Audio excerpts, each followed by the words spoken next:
said this in the beginning, is because a real chairman will hear Hubert Ingram say that he ain't got no plans for y'all, you know.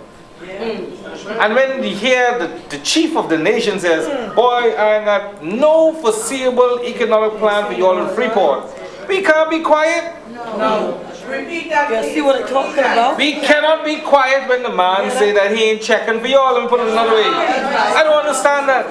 You say as a good chairman, check that. And so my position is, what it is that needs to be done in Grand Bahama is that you all have to be absolutely sure. Now don't vote for me if you all don't want me. And if you all don't want the little piece of what I'm giving you all here tonight. Because this is what it's going to be for 12 months or as long as it takes for me to be unseated. Because this is the job of the chairman. Yes. I ain't coming here to tell you all what my vision is. The chairman ain't got no vision. The chairman doesn't have a vision. He's not supposed to have a vision. The chairman's job is to carry out the vision of the party.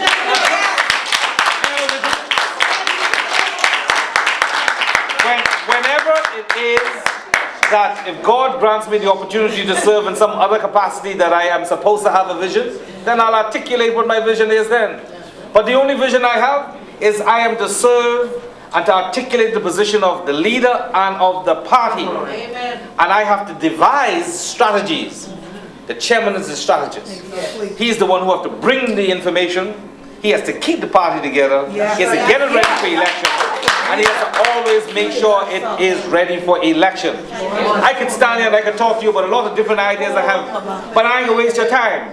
This Grand Bahama, this Freeport, and the Prime Minister just messed up. So I'm doing a little something here that I gotta apologize for. Yes. And I'm apologizing publicly to you and through you to our sitting chairman, because I have to respect her as a sitting chairman. But standing at this podium today, I'm behaving like the chairman. Amen. Because I'm trying to tell you all what it is that needs to be done. I'm not disrespecting a post. But this is the way it is supposed to be done. And so I came here today to say to you that all of these things, when we tear apart and dismantle the port, all of the land that the port got from 1950 to 1970 something, taking it back. Before they sell it to the Chinese. The reality is, and I understand, for example, that Mr. Ingram came in here when he said he had no plans, and he started talking about having a minister for Freeport. Now I want you all to remember something, you know. That idea came out of the head of Perry Gladstone Christie. Yes.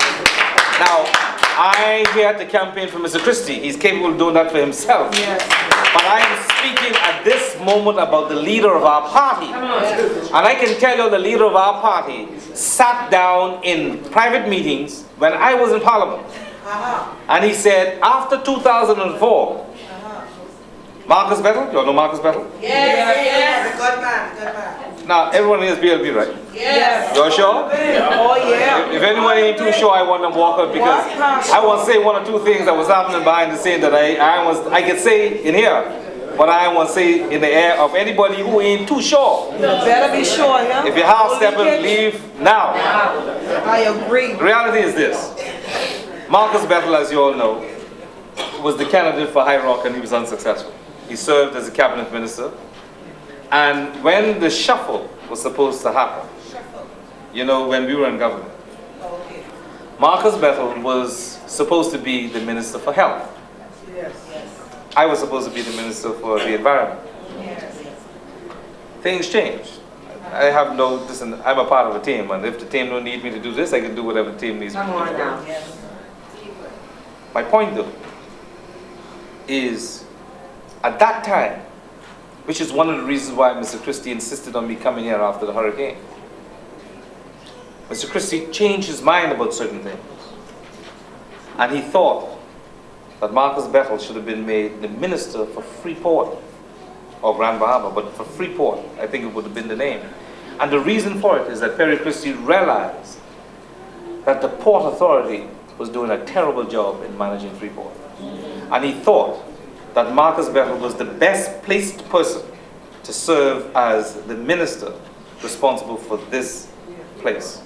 Of course, he lives here, he's from here, etc.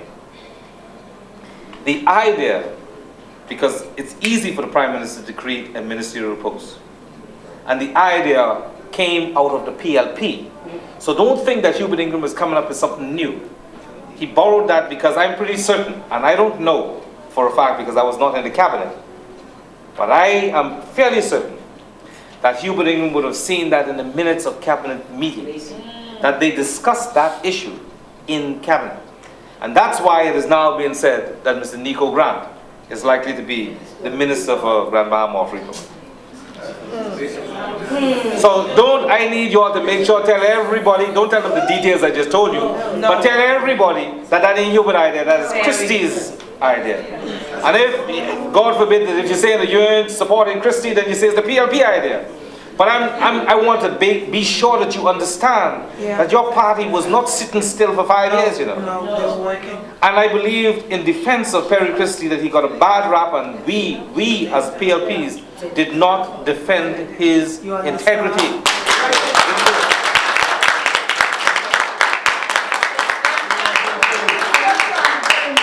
I got to put on my glasses to see if I see a hand. I just want to ask them, when they carry that message, the message is not that Terry Christie wanted Nico to be minister. No. He didn't. Without question.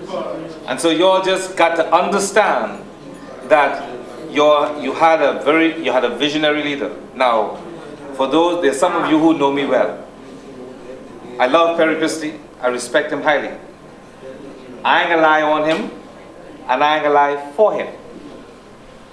I'm not gonna lie on him, and I ain't gonna lie for him.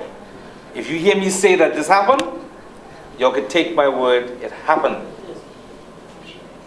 And I'm telling you that that idea was hatched right here in Grand Bahama by Perry Christie, sitting, or standing at least, in the front of Mr. Greenslade. What's Greenslade's first name?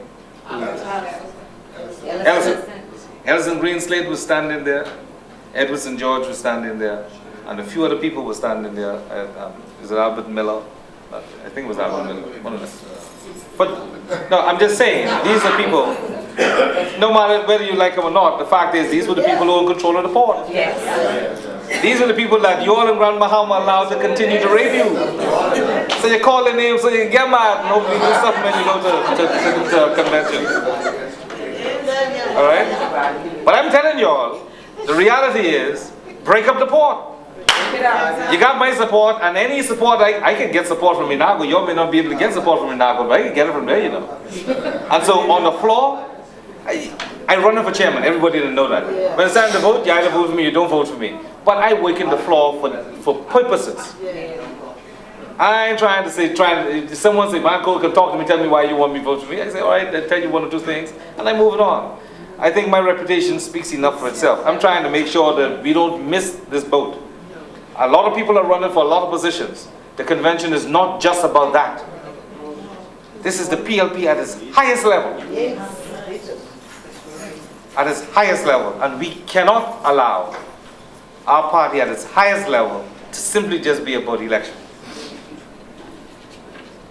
But when it is that when it all comes down to it, we have to make sure that we are serious about this country.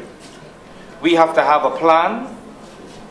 Perry Christie was the one who convinced me to get involved. And I remember the day in his office on Victoria Avenue in Nassau. I had just finished successfully leading the campaign against Clifton. You heard them talk about the Clifton key thing. And I'm sitting there and he said, man, you know, I really would like to see you in the front line. I said, I'm not too sure that you're ready for me in front line. He said, I'm one of those who can do it the way I think it needs to be done. He said, no, we want you. I said, well, why don't you tell me in no longer than 1 minute why it is that I should get in front line and follow you. One term he used, and he explained it over 30 seconds. It's this concept of these anchor projects. And that would have been back in about 2000, in the year 2000. In other words, the man has vision. And he tried to implement it. Now we are PLPs.